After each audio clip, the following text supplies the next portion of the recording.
Definitely have Anyway, 5. Paul Hamilton joins us on the Wester Hotline. Paul, we've asked the question, your favorite Bills defensive touchdown. Doesn't have to be the best or the most meaningful, just your favorite. Do you have a favorite Bills defensive touchdown of all time? Well, the one we just witnessed has to be up there. I mean, to be able to get up into the air like that, and then he said he's not supposed to. He's not supposed to jump. Yeah, why not? Yeah. I don't understand why he's not supposed to jump. I didn't get that, but the athleticism to be able to not only do that, but to get the interception and then break the tackle. Yeah. I mean, Burrow's got him after he makes the play, but he's able to break the tackle, and Burrow can't bring him down, and then now he takes off and outraces one of the fastest wide receivers you're going to come up against in Chase.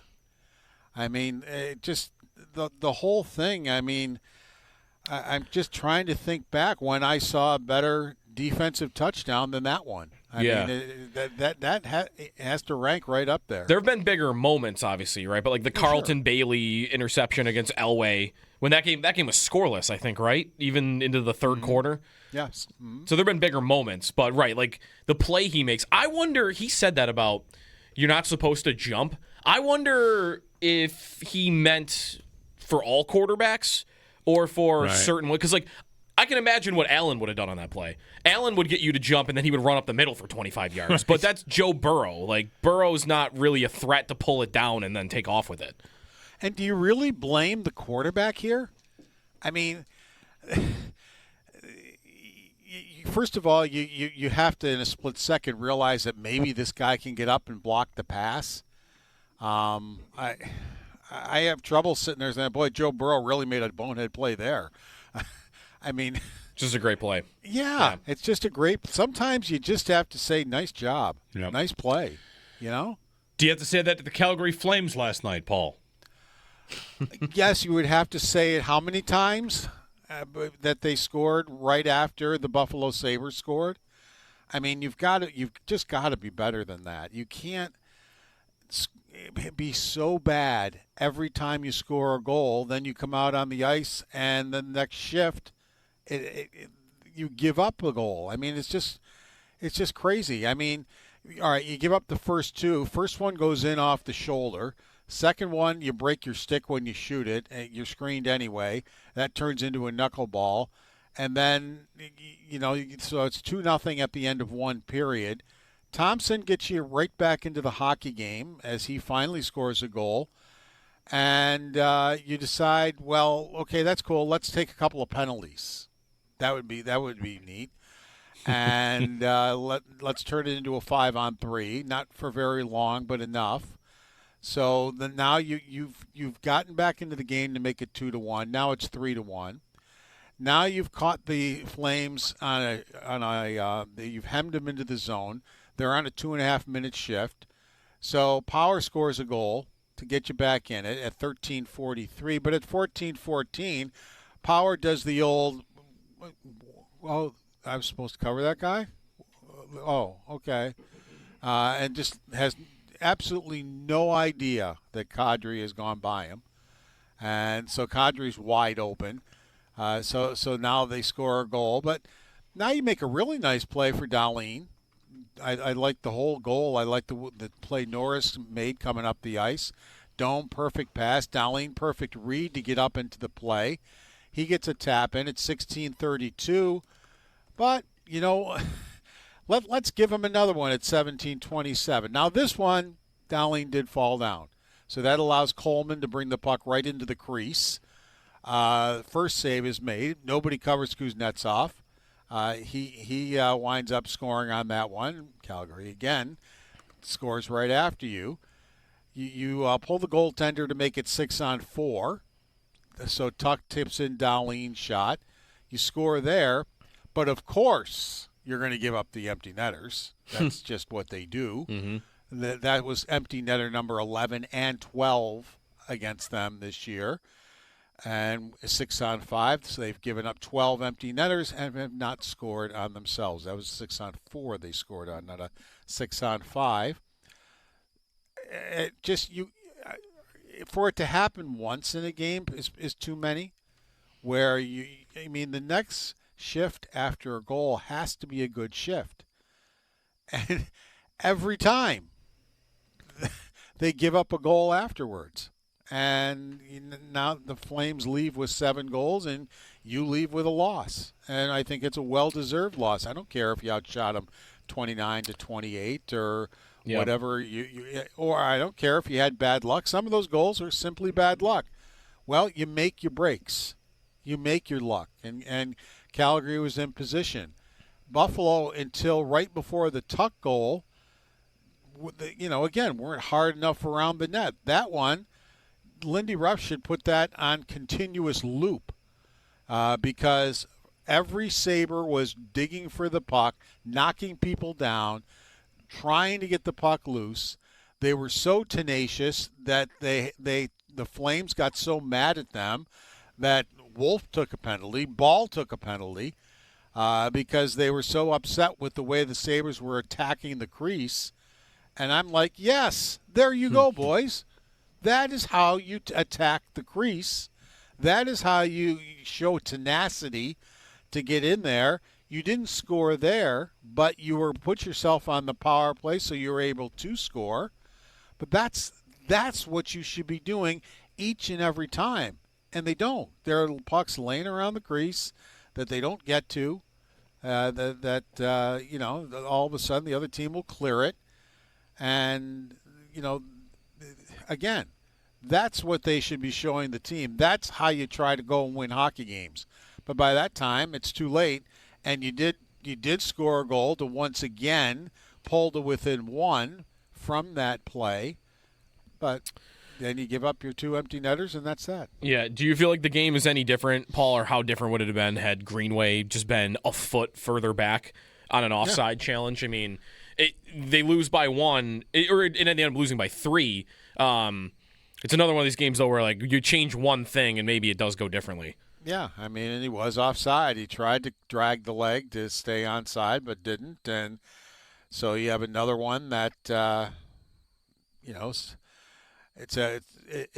guy is offside, but it's also another one where, it has nothing to do with the play. It's on the other side, and it's. You wonder, since I don't know, how many goals in the 1950s were offside, and are people talking about those goals? Yeah. Do you have any? You kind of mentioned the shots, Paul. They've outshot their opponent in 6 of 7 games. Do you have any time for they probably should be getting results that are better than what they're getting in this last little stretch? Well, you look at some of the goals against. The Flames got a lot of lucky goals, but on the other side of the coin, and I always believe this, I think you make your own luck.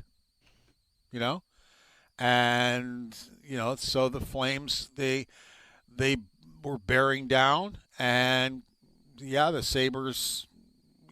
But the thing is, the power play, Owen power play, is not. Well, it was a lucky goal. That was, again, you're right there. And you are oblivious to the fact that Kadri just went by you and is now charging down the slot towards your goaltender. Farabee finds him, and bang, bang, you're in the net. Now, I can also sit here and say I'd love a big save there. I mean, it's not an easy save. If you're the goaltender, you're not expecting your defenseman just to let the guy go. And next thing you know, he's bearing down on you. But that's not a lucky goal. That's the Sabres standing around watching people score goals instead of covering people. And I don't know when Owen Power is going to get it. I just don't, or if he ever is going to get it. Where you just are you're in position. It's not that you're not in position. Very often, it's like, well, he's too dumb to cover somebody. Well, he's there. He got himself to the play where he was supposed to be. But once he's there, he doesn't know what to do. But that was just being oblivious to not knowing what's going on around you. and that's in your net. Too many of those are happening to this team. So, yeah, where there's some lucky goals, yeah. But Sharangovich, it goes in off his shoulder to open the scoring, but he's there. I actually thought Bo Byram did a good job of tying him up in front of the net. But still, he's there. And when you're there, you can sometimes good things happen. And that good things happen to the Flames because they were around the net. Paul, the road trip has started with 3 losses to open. There are 3 more games on the road trip. Edmonton tonight, and then Seattle and Vancouver also on this trip. For any fan that thinks, like, could this be the final straw? If the trip finishes out poorly enough, could there be any change? Do you think it's? And I know we don't often think it could come because they don't make changes mid-season unless it gets so bad that they can't not do it, right? Like that's the Kruger firing. So, any feeling that some change could come? But in my mind, it's already so bad. They've been out of this, in my mind, for 2 weeks since before Thanksgiving. So I don't my thought is, what? How bad does it have to be? You're already the worst team in the conference and have been for a while. You're almost the worst team in the NHL. You could be by tomorrow. Mm-hmm. So, common sense, Jeremy says yes, but I don't know what the owner's been looking at, or I don't know if he's swallowing the injuries excuse, or where has he been for the last 14 years? I mean, so, yeah, no, I'm not expecting anything. I'm not expecting – I mean, this is the coach he wanted. And, you know, on top of how I think – you know how I feel about Adams and why is he still here into his 6th year. But I think also you have to be looking at Lindy Ruff. I mean, he's had this team now for over 100 games. Mm-hmm. Why is Owen Power regressing? Why is Bo Byram regressing? These are 2 young defensemen who should be playing much better than they are. Why is this team regressing? I mean, Lindy Ruff stood at the podium at the end of last year and was extremely upset of how he failed. He said he overestimated some of the guys on this team. He felt he failed the fans. And, you know, he had a lot to do with how this team was built this year.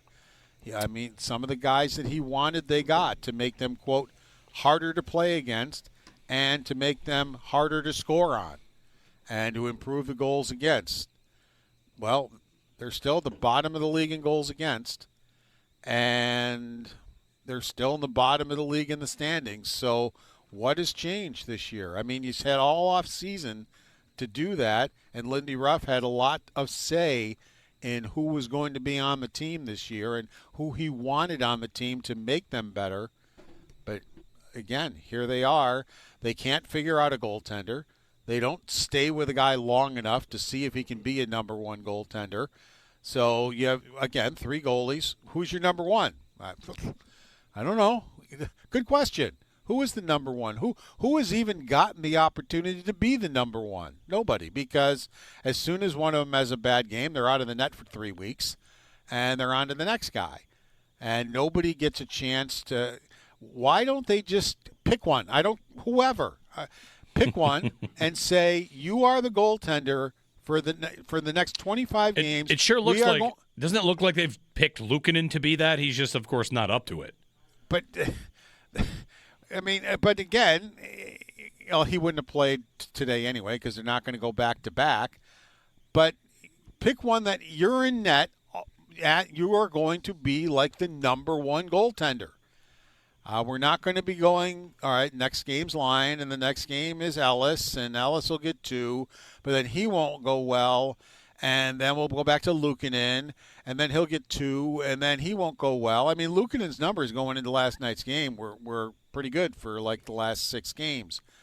But again, pick somebody. You can't.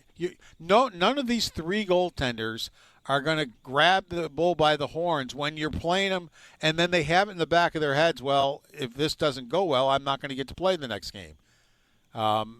Just make one of them, your number one goaltender, and let him be the number one goaltender for at least 25 games. And just because he has one bad game doesn't mean that you're on to the next guy. And now you're going to sit for 2 weeks. That's not how you handle your number one goaltender. To me, that's on the coach. That's not on the general manager. It's on the general manager that we're dealing with 3 goaltenders.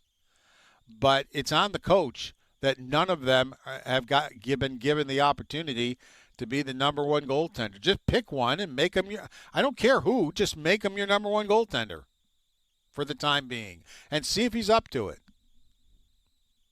Paul Hamilton joining us here. His appearance brought to you by Relax Honda. Relax, we got this. Thanks, Paul. Yep, take care. Sabres in Edmonton tonight. Quick turnaround. Howard's going to pick the Bills when we return. You know, the $1 million question with the Sabres is, I've got like a snark cannon comment ready. Do I want to go snark? How far? Yeah, go snark. Okay, go ahead. go snark cannon? Go for it. You know, what does Eric Stahl think about this, and what unique perspective can he bring to it? I wasn't prepared for that much snark. Remember Kevin Adams' You've press reminded conference? me that Eric Stahl is working in the front office. That's fine. That's fine. I just remember one of the Kevin Adams' greatest moments from the previous press conference. Like, you should have heard what Eric Stahl just said to me. Like he talked about it in a meeting. He said something so profound. Maybe he did. We don't get in those meetings.